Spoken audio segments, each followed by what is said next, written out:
continuamos con un mensaje llamado adoración y sacrificio. Adoración y sacrificio. ¿Tiene su Biblia? Si alguien no tiene Biblia, pida una Biblia, con mucho gusto mi hermano se la alcanza. Y le pido en el nombre de Cristo Jesús que usted esté en sintonía con lo que estamos haciendo en este lugar.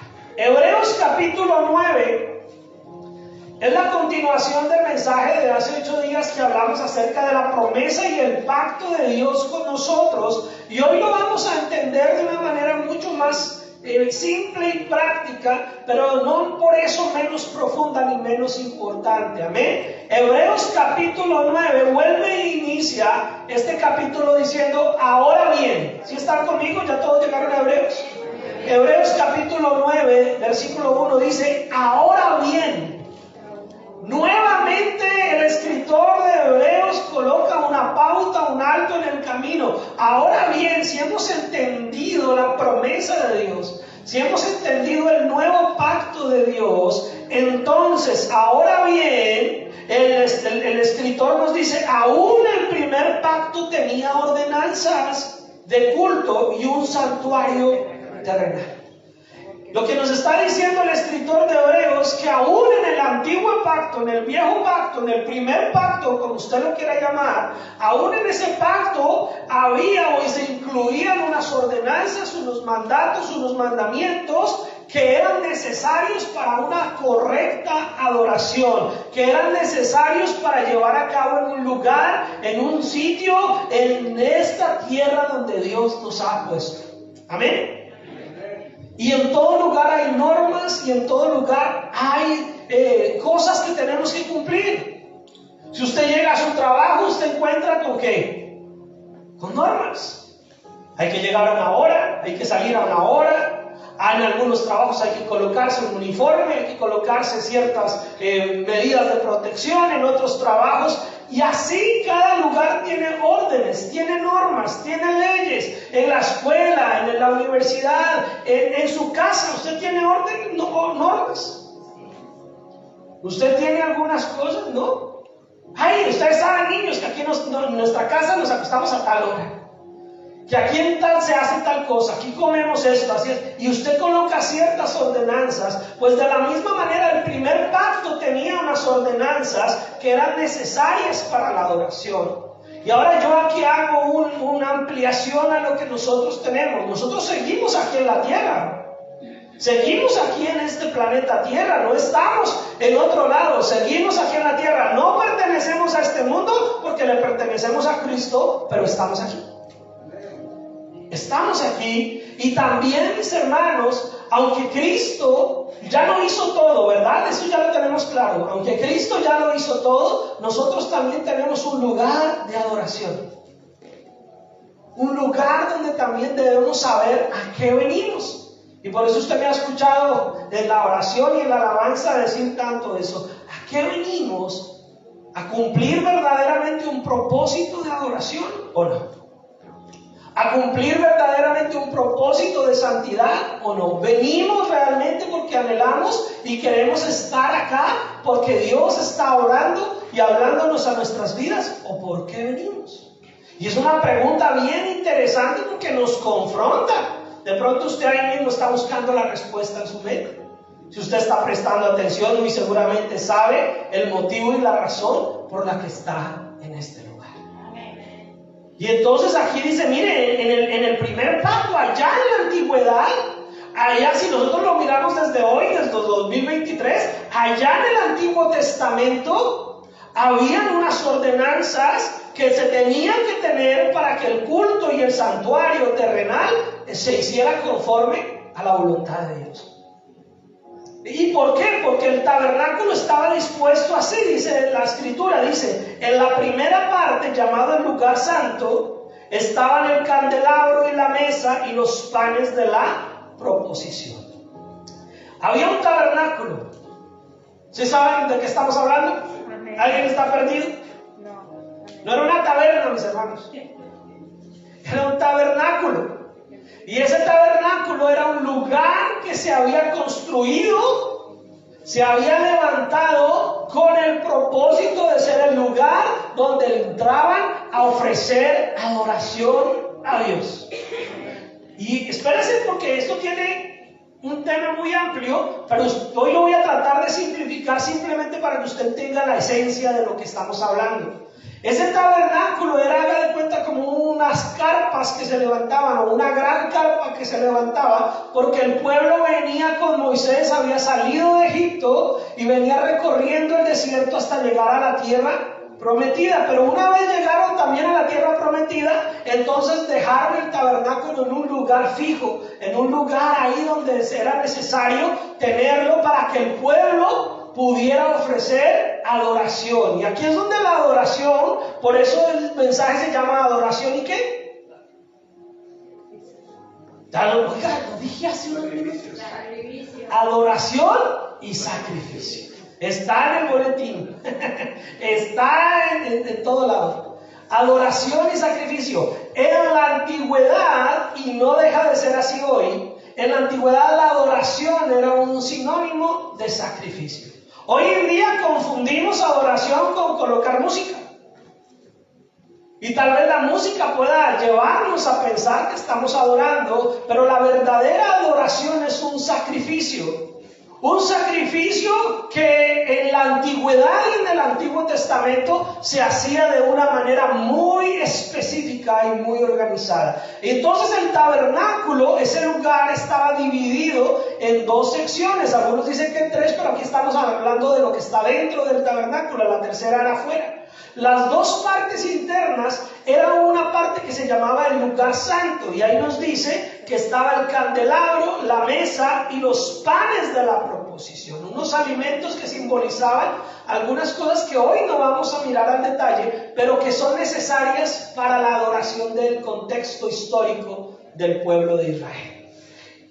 Y luego dice que tras el segundo velo, la segunda parte, estaba la parte del tabernáculo llamada el lugar santísimo. Entonces estaba el tabernáculo formado en dos partes. La primera parte entonces era llamado como lugar santo, y luego había una segunda parte que la separaba una cortina, un velo, que se llamaba el lugar santísimo. Y esa segunda parte, ese lugar santísimo, era el que tenía un incensario de oro, o algo para colocar el incienso, que era de oro, y estaba el arca del pacto. El arca del pacto era como una especie de cofre, de cajón, que estaba recubierto de oro por todas partes, en la que estaba una urna de oro que contenía el maná y la vara de Aarón que reverdeció, y las tablas del pacto. Tres elementos: el maná que cayó del cielo durante el tiempo que estuvieron en el desierto, con el que se alimentaban y se quejaban, ¿no? Otra vez maná.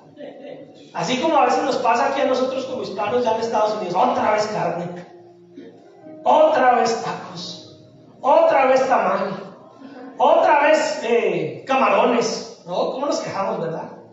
Otra vez langosta, otra vez, y nos quejamos, otra vez pollo.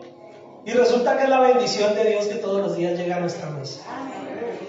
Es la bendición que todos los días está llegando a nuestra mesa. La bendición que Dios trae a nuestros hogares.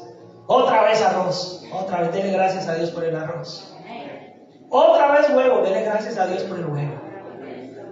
Y ahí estaba, en esa urna, en ese cajón, estaba el maná, que era un milagro de Dios que caía del cielo. Era un alimento para el pueblo. ¿Pero por qué estaba en la urna? Como un recordatorio, como un testimonio de la bondad de Dios, del amor de Dios, de que Dios no abandona, de que Dios no deja morir a su pueblo, de que Dios a los suyos los cuida, de que Dios está ahí en medio del desierto. ¿Está usted de pronto en un desierto? Yo no sé. Pero si usted es un hijo, una hija de Dios, usted hace parte del pueblo de Dios, ahí está Dios. Con usted en medio de esa prueba, en medio de ese lugar. Y también estaba la vara de Aarón, que Aarón fue el primer sacerdote y primer sumo sacerdote del pueblo de Israel. Y ya lo explicamos, ¿recuerda? Domingos atrás, que era según el linaje terrenal, el linaje de la tribu de Leví. Y entonces Aarón estaba representado con la vara, que lo hacía él de alguna manera mostrar su autoridad como sacerdote del pueblo. Y esa vara, siendo una vara que ya no estaba en el árbol, porque recuerden que era una vara de madera, esa vara de madera ya no estaba conectada al árbol, aún así estando fuera del árbol, le habían salido hojitas. Había reverdecido, tenía vida. Quiere decir, y esa representación muy simple, no estoy haciendo un análisis profundo, mis hermanos. Para los que les gusta googlear, van a encontrar más información. No estoy haciendo un análisis profundo, solamente estoy contándole algunas partes. Esa vara también tenía un simbolismo de autoridad. Un simbolismo de que Dios estaba también en medio de su pueblo y estaba guiándoles. Estaba llevándoles, estaba dándoles unos lineamientos, unas formas en que tenían unos límites. Y luego estaban las tablas del pacto. ¿Qué eran las tablas del pacto? Las tablas que Moisés había recibido ¿en dónde? En el monte, directamente de Dios. Y eran las tablas de la ley. Ahí estaban todas las ordenanzas, todas las leyes que el pueblo debería cumplir. Mostrando que también Dios es un Dios de autoridad, pero es un Dios de orden. Escúchame, Dios es un Dios de orden. ¿Saben que cuando nosotros estábamos en la religión tradicional, éramos muy respetuosos? ¿Verdad? Respetábamos, ¿no? Y hasta el borrachito llegaba así tambaleándose a la entrada y ahí como podía. Y respetaba el lugar. Y entonces el Señor nos ha hecho libres. El Señor nos ha rescatado. El Señor nos ha sacado. Y creemos que esa libertad nos da la libertad de irrespetar la santidad de la congregación. A veces nosotros ya como creyentes espirituales venimos a estas iglesias, no solamente a estas, sino a cualquier iglesia, y ya no tenemos esa reverencia. Ya no tenemos ese respeto cuando debería ser mayor. No por las paredes, vuelvo y digo, yo no estoy defendiendo aquí techos ni paredes. Estoy defendiendo lo que representamos cuando nos reunimos en el nombre de Cristo Jesús. No nos reunimos aquí para tontear, mis hermanos. Nos reunimos para que el Padre Celestial nos reúna, nos junta, nos alimente. Nos sentamos a la mesa del Padre para que Él mismo nos llene de su palabra, alimente, transforme nuestros corazones. Pero a veces se ha perdido ese respeto. Se ha perdido esa reverencia. Ay, es que en el Espíritu hay libertad, pero Dios es un Dios de orden. La libertad no es desorden, mis hermanos, no confunda. La libertad no es desorden. La libertad es orden. La anarquía, eso es desorden. La gente que quiere hacer lo que se le da la gana donde quiera y donde sea, porque soy yo y ¿quién me va a decir nada? Eso no es libertad. Eso es rebelión. Satanás era un ángel y se rebeló. Creyó tener la libertad para hacerse igual a Dios. Y lo sacaron. Quedó despedido. Quedó echado del cielo, mis hermanos. Y nosotros confundimos la libertad con que Cristo nos ha libertado para vivir desordenadamente. Y es todo lo contrario. La libertad con que Cristo te ha hecho libre es para que puedas vivir una vida en orden conforme a las ordenanzas de Dios. Sin la libertad de Cristo no podemos cumplir las ordenanzas de Cristo. Sin la libertad de Cristo estamos haciendo solamente religiosidad cuando nos reunimos y pensamos que esa es nuestra libertad y que yo hago como quiero y le atribuyo a la libertad del Espíritu Santo hacer desorden en la iglesia. Cuando usted mira el Nuevo Testamento, usted no encuentra eso, hermano.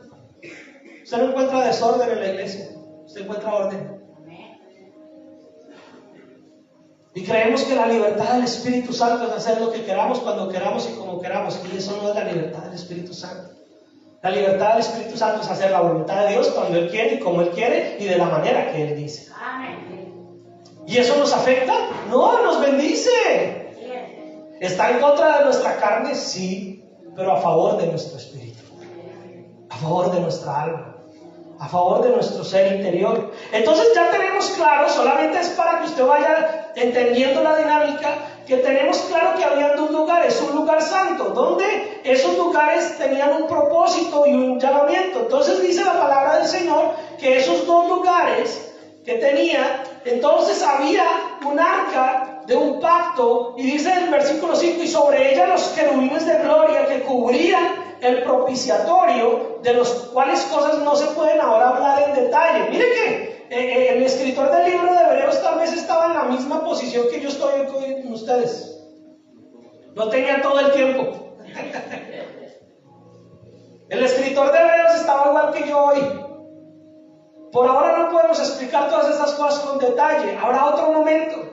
En otro momento, en otro servicio, en otra predicación, explicaremos con detalle todo lo que representaba el tabernáculo y cada una de sus partes. Y eso es interesante saberlo, pero lo que hoy nos compete es entender que habían dos lugares, un lugar santo, un lugar santísimo, y que entonces dice que así dispuestas estas cosas, versículo 6, ¿está conmigo? Así dispuestas estas cosas, en la primera parte del tabernáculo entran los sacerdotes continuamente para cumplir los oficios del culto. Los sacerdotes estaban con regularidad, mis hermanos, en la primera parte, cumpliendo con sus deberes religiosos. ¿Qué eran sus deberes religiosos? Eran estar atendiendo la cotidianidad del pueblo de Dios para la oración, para la lectura de la palabra. Recuerden, mis hermanos, que no tenían las Biblias que usted y yo hoy tenemos a nuestro alcance. Eso es algo que los viernes hemos venido enseñando, pero hoy que estamos aquí en domingo y todos están, o por lo menos la mayoría, debemos recordar, mis hermanos, el gran privilegio que tenemos de poder tener la palabra de Dios a nuestro alcance. Una de las razones por las cuales la congregación se reunía en el Antiguo Testamento era porque solamente los sacerdotes tenían acceso a los rollos de la palabra y ellos la leían. ¿Y cómo estaba el pueblo? Atentos, prestando atención. Hoy en día no. Hoy en día unos están en el celular, otros están mirando a ver si les escribieron, si les dijeron, otros están mirando otras cosas, otros de pronto están leyendo la Biblia. ¿Saben que lo irónico de pronto es que en la iglesia de pronto alguien está leyendo la Biblia, pero estamos en Hebreos 9 y otro está leyendo por allá Éxodo capítulo 15? Aprovecha, voy a leer la Biblia ya que estamos en la iglesia, pero no está en la palabra, no está en el mensaje. Está por allá leyendo otra cosa. Léalo en la casa, hermano, léalo en la casa. Nadie se lo va a prohibir. Si usted quiere leer toda la Biblia en su casa, léala con confianza. Pero si se vino a reunir, si se vino a congregar en el nombre del Señor, bajo la guía del Espíritu Santo, y el Señor dio una palabra para la iglesia, esté en sintonía con la palabra de la iglesia. Y suena chistoso, ¿verdad? Muchos se rieron, muchos piensan, como que el pastor algún día me vio. ¿Quién le contaría al pastor? No, mis hermanos, es que estamos en una vida espiritual donde el enemigo se vale de muchas formas. Y aquí hago un paréntesis, tal vez no está directamente relacionado con lo que estamos leyendo, pero déjenme decirle algo. Una de las artimañas más grandes del diablo es distraerlo a usted y a mí, a todos. Una de las armas predilectas de Satanás, no vaya a pensar que es la sexualidad, no vaya a pensar que es la mentira, no vaya a pensar que es los amigos borrachitos. No, una de las principales armas de Satanás para todos nosotros es mantenernos distraídos. Y aún dentro de la iglesia. Usted viene, y yo estoy seguro que ustedes todos vienen con el deseo de vamos allá a la iglesia, vamos a buscar del Señor. Y llegan acá y su mente empieza a trabajar de mil maneras. Y se acuerda de esto y se acuerda de lo otro. Y entonces algo que dijo el pastor le recordó que usted quería leer Apocalipsis y aprovecha y se pone a leer Apocalipsis. Y algo que por allá usted, el pastor le recordó, de verdad que yo sí iba a hacer ese negocio y no lo hice, tengo que llamar a fulano de tal. Y se perdió. Su cuerpo está ahí, pero su mente está en otro lado. Está de cuerpo presente, pero su mente está pensando en otras cosas. Y esa es un arma de Satanás que debemos combatir. No debemos dejar que el enemigo nos distraiga. No debemos dejar que el enemigo nos atropelle nuestro deseo de buscar del Señor. No debemos dejar que el enemigo se interponga entre la palabra que Dios ha puesto para la iglesia, para su pueblo, y que usted pueda recibir una palabra fresca para usted vivir una vida diaria, y ya usted en su casa dice, ay, ¿verdad? Y que también quería leer, vaya, léalo. Muy seguramente ya en su casa, cuando va a leer Apocalipsis, le timbra a la comadre, le timbra al compadre, y ni Apocalipsis lee. Porque así es Satanás. Aquí le pone otra palabra para que usted se distraiga y parezca espiritual. Pero ya cuando la va a leer en la casa, entonces le llama al amigo, le llama a la amiga, le llama al vecino, le llama al compadre, se le quemó la olla, se le dañó el pozole. Y entonces algo pasó y tampoco hizo. Y tampoco leyó. Y tampoco buscó. La distracción, mis hermanos, es algo que Satanás usa para que la iglesia no crezca. Y por eso los que hemos sido llamados al ministerio, mis hermanos, estamos llamados a estorbar, a ser canzones, a ser intensos, a estorbar las distracciones que vienen a la iglesia, mis hermanos. Porque muchas veces nosotros no somos conscientes de que estamos perdiendo oportunidades de oro cuando no prestamos atención a la palabra. Y entonces dice que en la primera parte del tabernáculo entraban los sacerdotes continuamente para cumplir con los oficios del culto. Pero en la segunda parte, versículo 7, solo el sumo sacerdote una vez al año. El sumo sacerdote era como el mero, ¿sí? Ahí ya lo entendimos todos, ¿verdad? El sumo sacerdote era el principal entre todos los demás sacerdotes, era el que se escogía de una manera muy rigurosa para que cumpliera con una cuestión mucho más particular, y era el que entraba una vez al año a ofrecer sacrificio por el pecado de él mismo y del pueblo. El sumo sacerdote tenía que tener unas características de santidad que fueran notables, y si no eran muy notables, escúchame, hermano, lo que le voy a contar. Algunos ya lo han escuchado, ya lo he contado, pero hoy es necesario para el sermón. Le amarraban una cuerda, y cuando él iba a entrar al lugar santísimo, cruzaba el velo, y cruzaba el velo amarrado de esa cuerda, y en su traje, en sus vestiduras sacerdotales, tenía unas campanillas, que mientras él caminaba iban sonando las campanillas.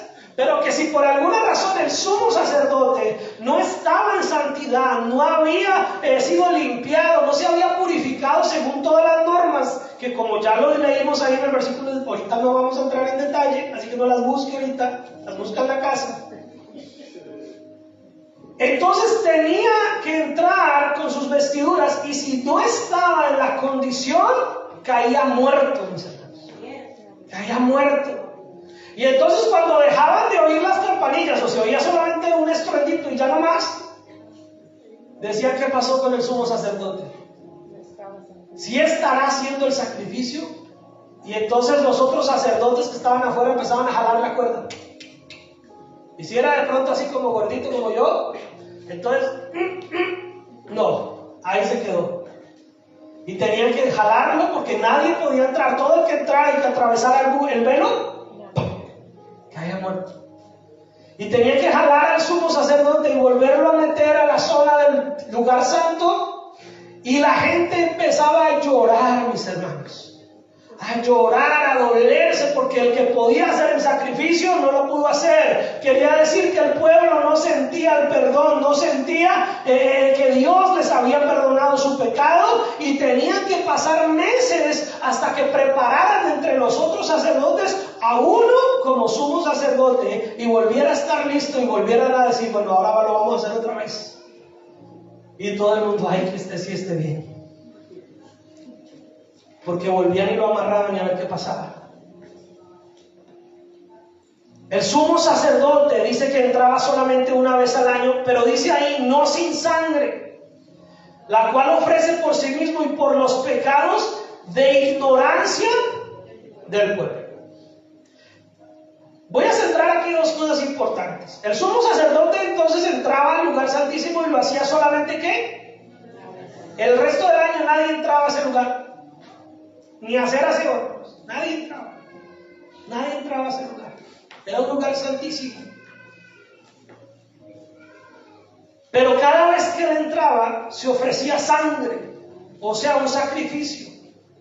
Ahí es donde la adoración, mis hermanos, de la época del pueblo de Israel no eran canciones, era muerte, era sangre derramada, era un sacrificio que se colocaba delante de Dios por el pecado. Pero mire lo que dice ahí. Ahí dice que ofrecía por él mismo, pero lo hacía también por los pecados que el pueblo cometía. Pero ahí hay alguna palabrita que está muy bien clara: por ignorancia.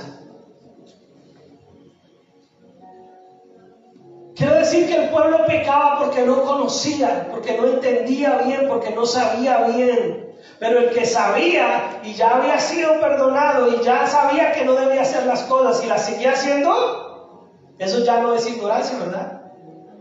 Ese es el que ya actúa a conciencia. Sé que no debo hacer, pero lo voy a hacer. Pero ahí dice que el sacrificio que le hacía por el pueblo que era ignorante. Y aquí es donde usted y yo tenemos que ser lo suficientemente inteligentes. ¿Quién es aquí? ¿Quién no es inteligente? Ninguno levantó la mano, así que yo asumo que todos son inteligentes. Cuando nosotros entendemos esto, mis hermanos, entendemos que eso era en el primer pacto, en el antiguo pacto. Y quiere decir, mis hermanos, que ahora eso que expliqué hace 8 días, eso es una sombra de lo que hoy es la realidad espiritual con Dios. Entonces tenemos que mirar que Dios nos ha sacado de la ignorancia. Se lo voy a repetir para los que se dejaron distraer. Dios nos ha sacado de la ignorancia. Cuando Cristo viene a nuestras vidas, nos saca de la ignorancia. Nos saca de decir, ay, yo no sabía que eso estaba mal, pastor. No, es que no se trata de información. Se trata de que ahora usted ha sacado su vida, Dios ha sacado su vida de las tinieblas a la luz. En la oscuridad, usted aunque le muestren el diccionario, usted no lo puede leer. Pero si le prenden una lámpara, lo va a poder leer. En la oscuridad del mundo puede leer la Biblia y no la va a entender. Necesita ser sacado de la oscuridad para que la luz de Cristo y la luz que brinda el Espíritu Santo les deje ver la realidad y nos saque de la ignorancia. ¿Usted cree que la gente sin Cristo no lee la Biblia? También la lee. Hasta los satanistas la leen. Los ateos la leen. La gente la lee por cosas, hasta para hacer películas hoy en día. Pero eso no quiere decir que sean conocedores de la verdad. Siguen en ignorancia porque no han sido rescatados. Siguen en ignorancia, aunque la lean, sus ojos están ¿qué? Vendados. Yo he conocido a mucha gente a la que a veces Dios me permite de pronto compartirles el mensaje y me dicen, yo también leo la Biblia. Yo también la he leído. Y de pronto hasta saben más Biblia que uno. Pero la saben intelectualmente, de memoria. Su corazón sigue duro. Siguen muertos en su pecado. Entonces, lo que Dios está diciendo es que la gente cometía pecados por ignorancia. Pero Dios, a usted y a mí, mis hermanos, si ya hemos creído en Cristo Jesús, Dios ya nos ha sacado de la ignorancia. Ya no somos ignorantes. Gracias, mi hermana. Ya no somos ignorantes. Y eso es un motivo de alegría. Eso es un motivo de gozo, mis hermanos. Usted ya no sea un ignorante. Ay, pastor, pero es que yo fui a la escuela. No estoy hablando de matemáticas o de ciencias o de biología o de sociales. Estamos hablando del reino de los cielos, de la vida eterna y de la palabra de Dios, que para el mundo es locura, pero para usted y yo es poder de Dios. Que para el mundo son palabras confusas. Para el mundo son libros que muchos lo consideran un mito y muchos lo consideran muchas otras cosas, pero usted y yo sabemos que es la voz del Creador hablando a nuestras vidas. Entonces Dios nos ha sacado de la ignorancia. Y dice la palabra del Señor que entonces Él ofrecía, el sumo sacerdote, ofrecía ese sacrificio por Él mismo y por los pecados de ignorancia del pueblo. Y dice, dando al Espíritu Santo a entender con esto, que aún no se había manifestado el camino al lugar santísimo, entre tanto que la primera parte del tabernáculo estuviese en pie. Parece complicado, dice. Mientras existieran esas ordenanzas, mientras existiera todo ese proceso, ese sistema que representaba la naturaleza humana, mediante el Espíritu Santo, Dios estaba tratando de entender que aún no estaba abierto todo para que todo el mundo pudiera entrar del lugar santo al lugar santísimo. Antes, solamente un hombre una vez al año podía entrar. Solamente un hombre una vez al año lo podía hacer. Y entonces, aquí nos dice el versículo 9, para irlo entendiendo hoy, lo cual es símbolo para el tiempo presente, según el cual se presentan ofrendas y sacrificios que no pueden hacer perfecto en cuanto a la conciencia al que practica ese culto. Eso que les he estado explicando, mis hermanos, muy superficialmente y muy generalmente, sin profundizarlo, pero esto que hemos estado mirando acerca del tabernáculo es solamente una ilustración que apunta al tiempo actual o al tiempo presente, según lo dice el escritor de Hebreos. ¿Por qué? Porque para nosotros ya existe un nuevo pacto. Y entonces dice, pues las ofrendas y los sacrificios que ofrecen los sacerdotes no pueden limpiar la conciencia de las personas que los traen, ya que consiste solo de comidas y bebidas de diversas abluciones y ordenanzas acerca de la carne impuestas hasta el tiempo de reformar las cosas. El primer pacto era apenas, en mi país decimos, y no sé si ustedes lo entienden igual, eran apenas pañitos de agua tibia.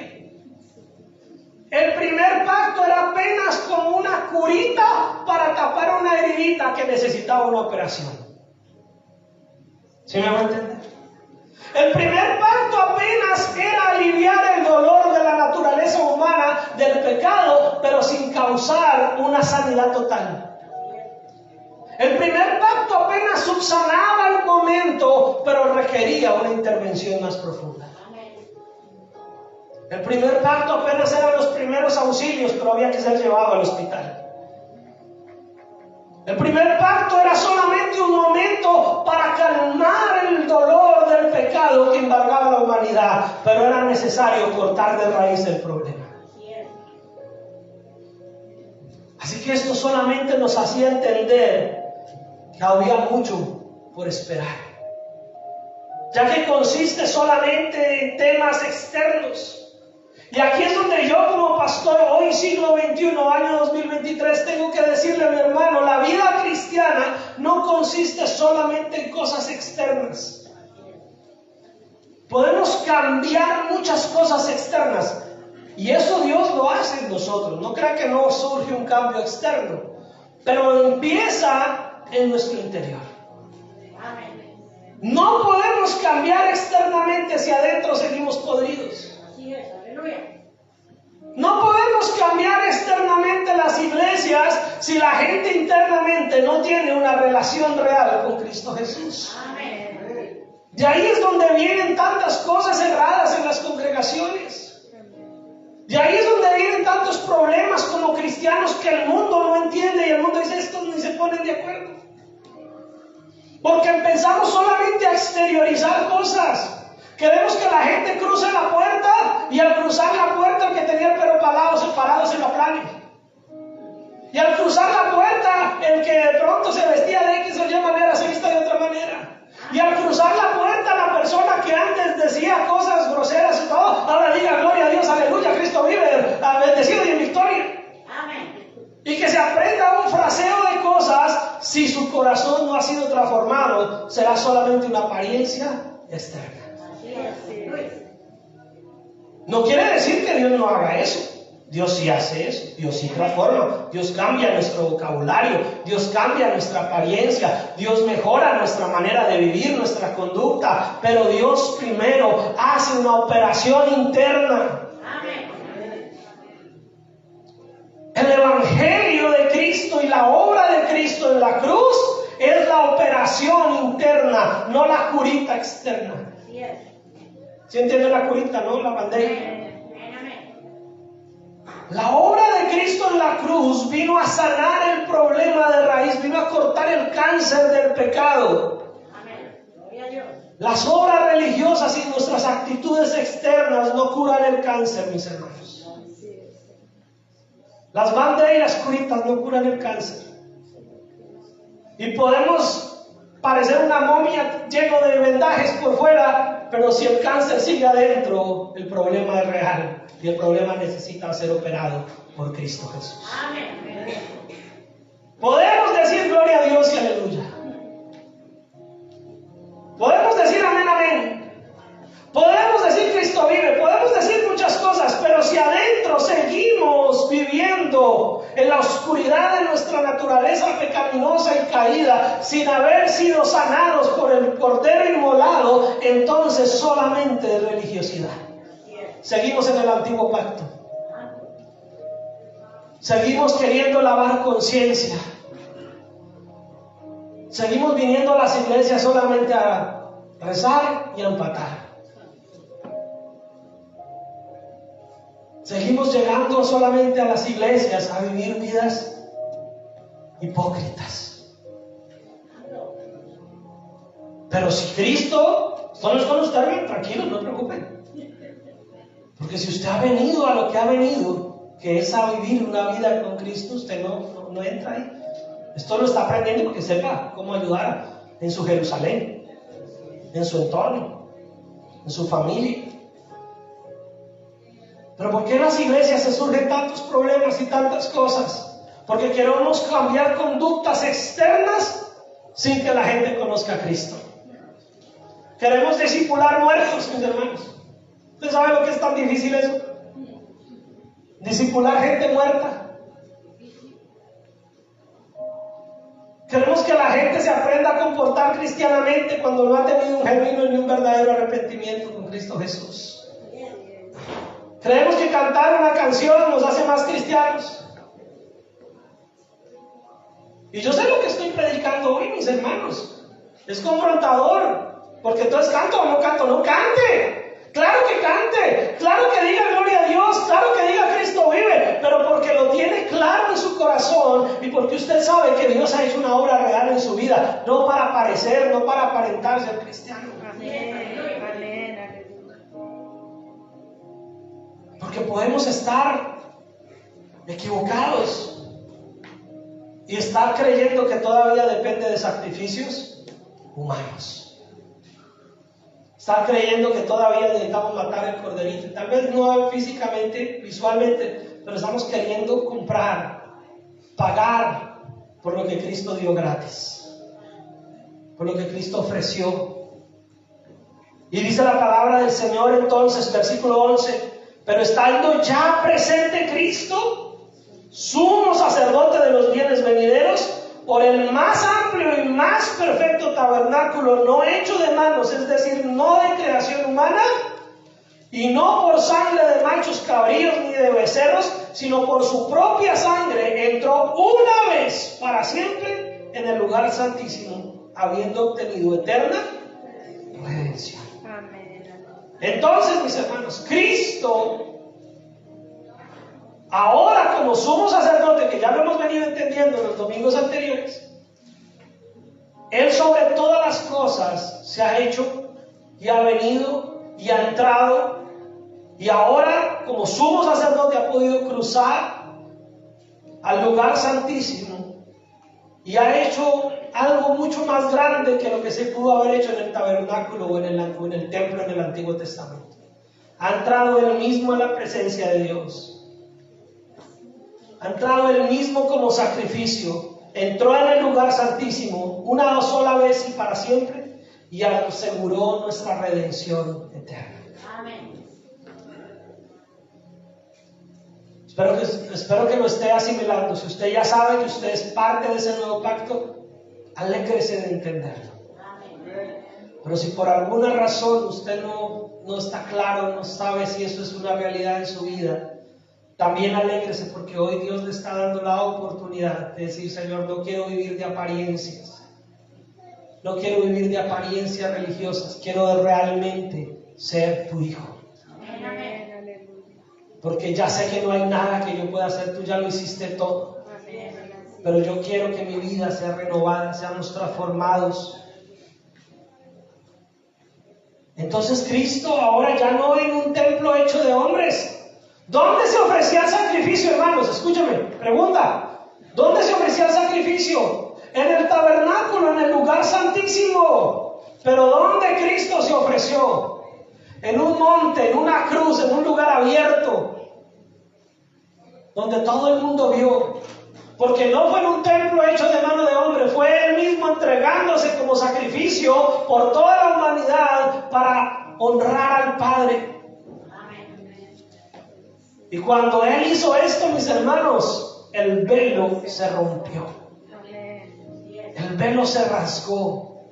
Mientras Él estaba siendo sacrificado como el cordero inmolado, como el único sacrificio perfecto de una vez y para siempre, allá en el tabernáculo donde se hacía el antiguo pacto, se estaba desbaratando el velo, se estaba rompiendo el velo, se consumía ese lugar y ya no había más un velo que limitara, que separara el lugar santo del lugar santísimo. Ahora todos podemos entrar al lugar santísimo. Y ya no es un lugar físico acá. A veces como iglesia creemos que aquí es el lugar santo y aquí es el lugar santísimo. No, este es un atril, un altar, una tarima. No es que no tenga respeto, recuerden lo que dije al principio. No es que la libertad de entender que este no es el lugar santísimo, entonces hacemos desorden, no. El hecho es que el lugar santísimo ahora es un lugar donde nosotros podemos sentarnos en su cama, en su baño, en su auto y entrar en reverencia a la presencia de Dios en oración, confiados que el Espíritu Santo está con usted y le permite entrar confiadamente ante el trono de la gracia del Señor y decirle: Señor, no quiero seguir siendo un ignorante, ayúdame a entender mi propia naturaleza, muéstrame mis errores, aún los que me son ocultos, dijo el salmista, y perdóname y líbrame y ayúdame a vivir conforme a tu voluntad. Y entonces en el lugar santísimo está el Señor, sentado a la diestra del Padre, como su abogado, como su defensor. Y ya no, usted no va a caer, no hay que sujetarlo con una cuerda para ver si murió. Porque ahora nosotros vivimos ya no en nuestra santidad, sino en la santidad de Cristo. Ya no nos santificamos nosotros con apariencias externas. Cristo ha cambiado nuestra naturaleza interna, ha hecho una operación interna. La religiosidad, mis hermanos, algo que es complicado de entender, porque no, la religión no es mala, la religiosidad sí. La religiosidad es hacer de la religión el camino a Dios. La religión es saber que Cristo es el camino al Padre. La religiosidad es seguir creyendo que es por nuestras acciones y nuestras capacidades humanas. La religiosidad es creer que aquí porque usted hace o no hace, dijo o no dijo, o tiene 20 o 30 o 40, 50 años en el Evangelio, eso lo hace más. No, la religiosidad nos daña, pero Cristo nos sostiene, nos levanta. Y si usted hoy empieza de ceros, pero empieza bien, hoy usted ya está en el lugar santísimo. Amén, aleluya. Si hoy usted le da su vida a Cristo, si nunca se la ha dado, si hoy usted nunca ha reconocido al Señor como su Señor y Salvador, y hoy lo hiciera, y hoy lo hace, hoy mismo está en el lugar santísimo, hoy mismo tiene una entrada directa en oración al Padre. Y si ya lo hemos hecho, ¿por qué a veces creemos que no podemos entrar? Porque si sabemos que somos nacidos de un nuevo pacto, nos seguimos portando como si estuviéramos en el antiguo pacto? Es una pregunta interesante que me hacía yo preparando este mensaje. ¿Por qué si estamos en el nuevo pacto y Dios rompió la división entre el lugar santo y el lugar santísimo, yo me sigo portando como si estuviera en el antiguo pacto? Sigo pensando que no tengo entrada. Pero Cristo nos ha abierto la entrada. que vivamos en santidad. Porque, ¿sabe qué? El enemigo quiere que usted siga pensando que usted no tiene entrada.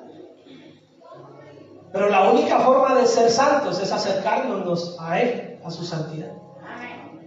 No podemos ser santos sin acercarnos a Él. Así que no importa cuál sea tu condición hoy, si te acercas a Cristo en su santidad, nuestra condición pecaminosa se desbarata, se desvanece. Pero si te alejas, si sigues creyendo que es en tus fuerzas y en tus capacidades, seguimos estando entonces en el antiguo pacto y no en el nuevo. Pero el nuevo pacto nos santifica. Y dice la palabra del Señor, dice, porque si la sangre de los toros, versículo 13, ¿está conmigo?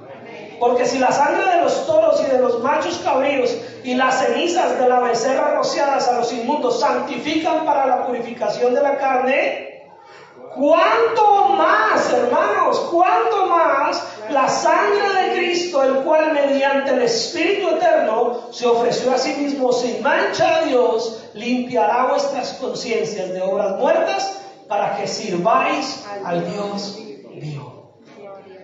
Si los sacrificios antiguos servían de alguna manera, ¿cómo no la sangre de Cristo? Si lo que era sombra e ilustración de lo porvenir servía de alguna manera, ¿cuánto más no Cristo, que ya vino, que ya lo hizo, que dijo consumado es? Bajo el sistema antiguo, mis hermanos, se subsanaban, se calmaban las heridas. Pero bajo el nuevo pacto de Cristo, imagínese cuánto más Dios nos purificará para que adoremos y sirvamos al Dios viviente. ¿Para qué te quiere purificar Dios? Para que le sirvas, para que le adores. Eso es una parte importante, mis hermanos, y yo sé que a veces es difícil de entender, por eso si no lo entendemos todo hoy, vengan los viernes, porque los viernes estamos hablando de eso. Pero Dios no te está salvando, Dios no nos ha salvado simplemente para ocupar una silla en una banca de la iglesia un domingo a la semana. Dios te ha salvado para que seas tú un instrumento para sus propósitos. Amén. Dios te ha salvado para que ahí en tu lugar, en tu Jerusalén, en tu familia, en tu entorno, en tu trabajo, en tu estudio, tú seas un instrumento que le sirva a Dios. Amén. Para que ahí donde tú te desenvuelves, en tu entorno, en tu contexto, ahí tú seas un siervo, una sierva de Dios. Amén, amén. Y le adores. Y ya no tienes que hacer sacrificio. Acuérdense que el mensaje se llama adoración y sacrificio. Sin embargo, Romanos dice, Señor, yo quiero ser ¿qué? Un sacrificio vivo, santo, agradable. Y dice la palabra del Señor, ese es el culto racional, esa es la verdadera forma de adorarlo. Ya el sacrificio no es un cordero, ya el sacrificio inmolado para cubrir el pecado fue Cristo. Ahora nosotros nos presentamos como un sacrificio vivo, ya no muerto. Ya no tiene que derramarse sangre, mis hermanos. La sangre ya se derramó una vez y para siempre. Ahora usted tiene que ser un sacrificio vivo. Porque el milagro, la operación nos sacó de la muerte y nos resucitó para la vida eterna. Si un problema de salud que requiere operación no se opera, con banditas no se cura. Pero si se opera, se sana. Cristo ya hizo la operación. Y sigue operando a todo aquel que se arrepiente.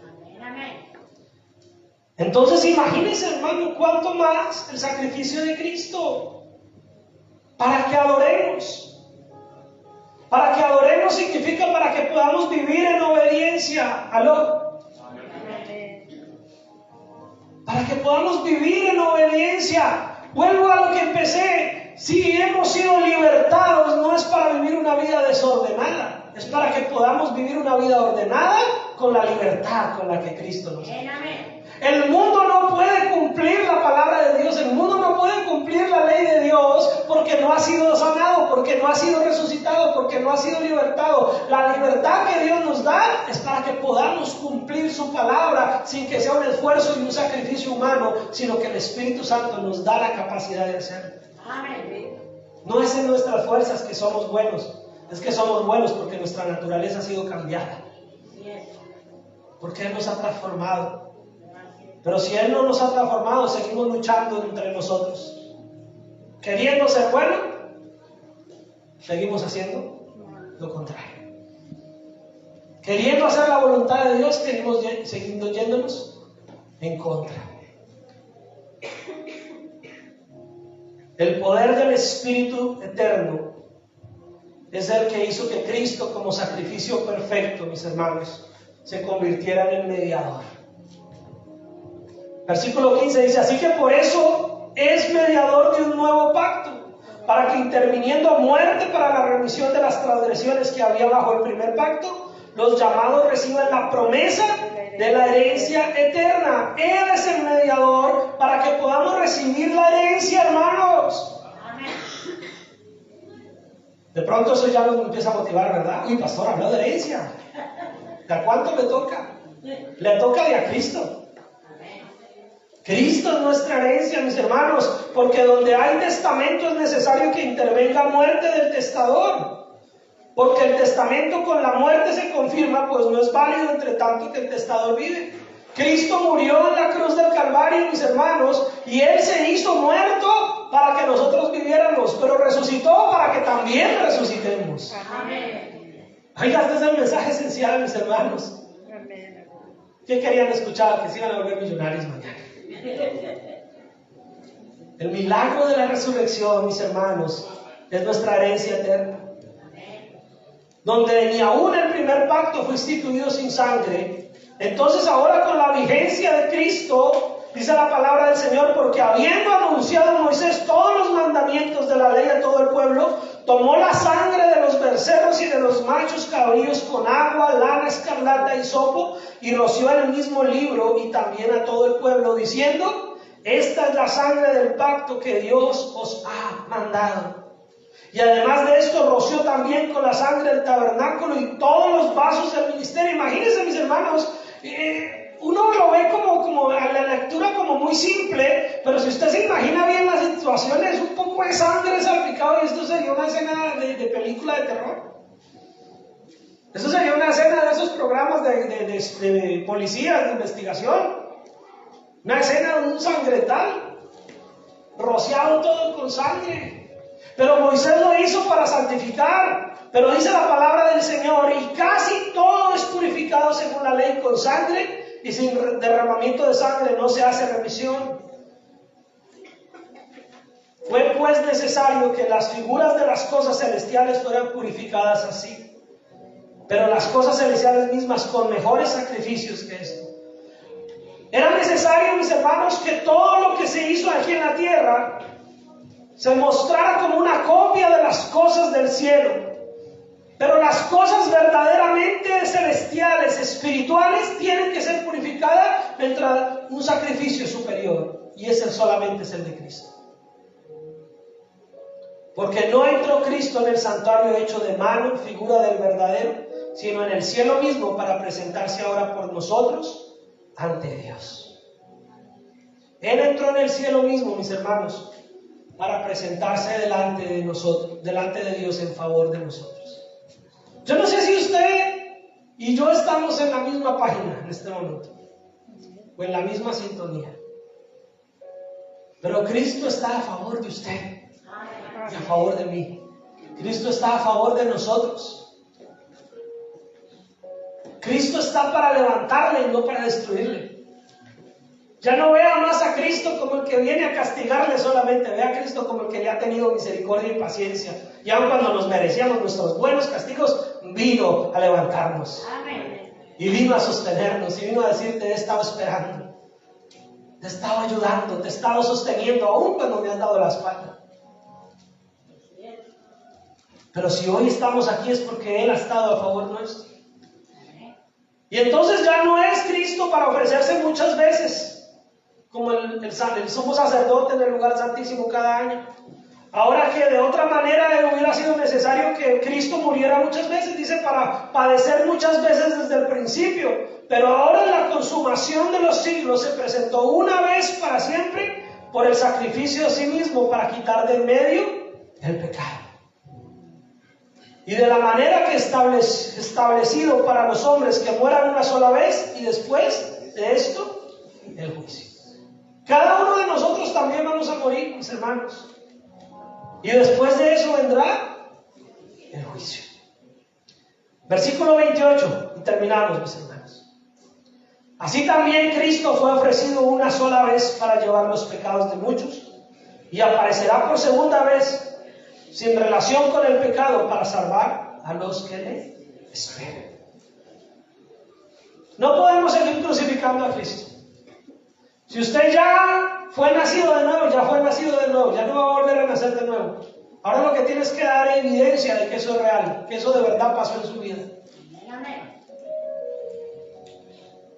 Porque no es por vivir mucho tiempo en la iglesia y sabernos las cosas de iglesia.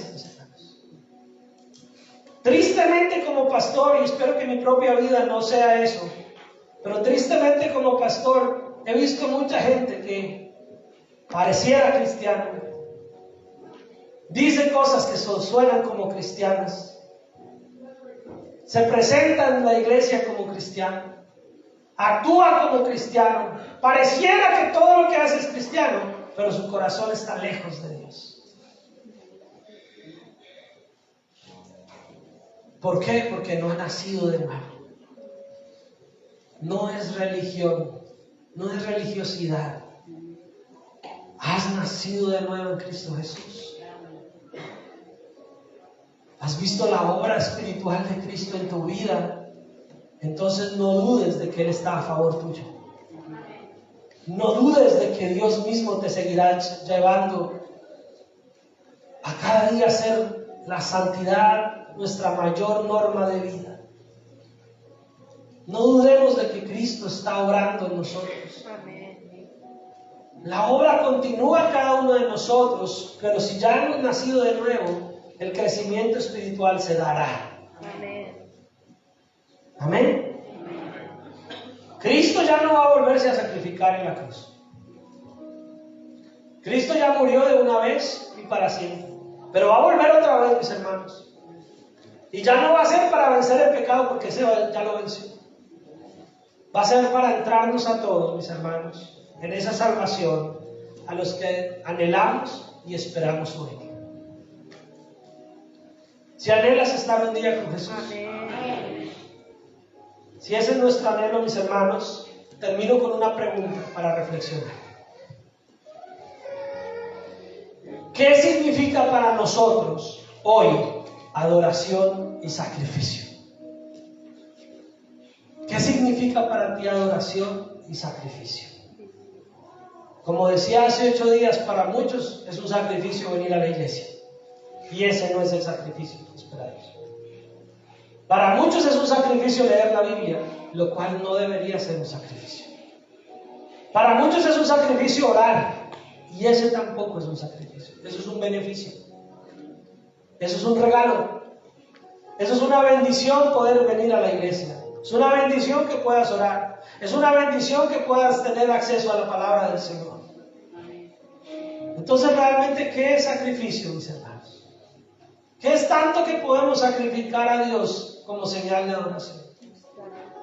Y la realidad, mis hermanos, es que si lo analizamos bien, el sacrificio ya lo hizo todo, Señor. Así que nuestra adoración y nuestro sacrificio realmente solamente es mantener nuestras vidas en unidad a Él, y nuestra adoración es una obediencia continua y presentarnos a Él como un sacrificio vivo, grato y agradable, felices, gozosos de nuestra salvación, alegres de que hemos sido transformados, salvados, ya no más con caras bajas, ya no más con lamento, ya no más con un dolor que pareciera que no hemos salido de esa vida antigua, sino salir adelante y decir: Señor, sé que tengo mucho que mejorar, sé que tengo mucho que cambiar, pero sé que tú estás conmigo, sé que tú me ayudas, sé que tú estás ahí, sé que tú ya lo hiciste todo, tú ya lo pagaste todo, ahora solamente necesitamos mantenernos en esa relación con el Espíritu Santo. Y la obra ya la ha hecho el Señor. ¿Y cuál es nuestro sacrificio? ¿Y cuál es nuestra adoración? Se lo dejo para que usted reflexione sobre eso.